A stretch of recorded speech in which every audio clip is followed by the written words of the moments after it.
Now to a Target 12 investigators exclusive costly crime. The video tells the story. Thieves crawling underneath cars to steal a catalytic converter. It's a national problem, and data we obtain show it has hit home at an alarming rate.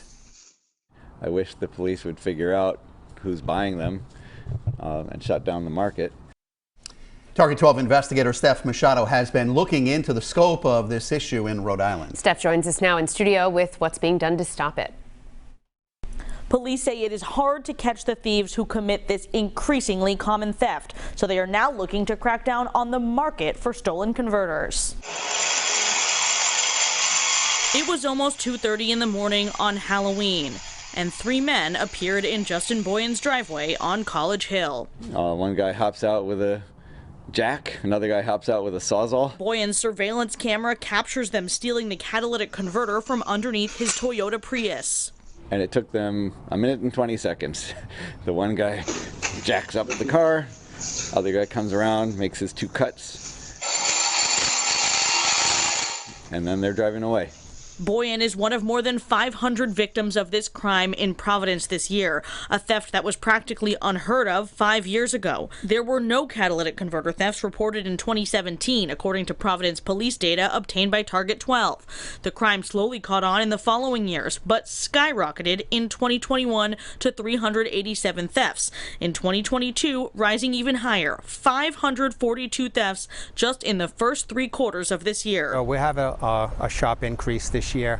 It's because of the precious metal that's inside a catalytic converter. They contain platinum, palladium, and rhodium, and they're at a very high price now. Police Captain Timothy O'Hara calls it low-hanging fruit for thieves, easy to access and quick to steal. They happen everywhere in the city. They happen at night, during the day, they happen in busy areas. Like this theft in a parking lot in Wayland Square back in May. In broad daylight with people and cars passing by, a man in a pickup truck jumps out of his car and disappears under the vehicle next to his. 30 seconds later, he's back up into his truck and driving away.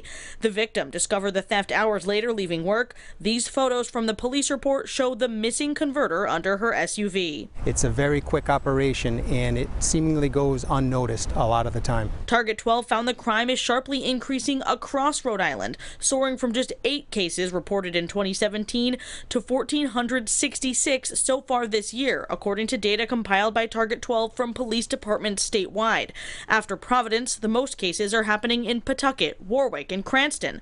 O'Hara says it's a difficult crime to solve. Providence police have made just 2 arrests in those hundreds of cases this year. Sometimes we'll catch people in a separate investigation with a load of catalytic converters, but the problem is which vehicle do they belong to.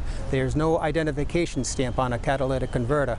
So although we know they're stolen, matching them up with which crime they're connected to is almost impossible. Thieves get pennies on the dollar for the stolen converters, but it can cost thousands for vehicle owners to replace them.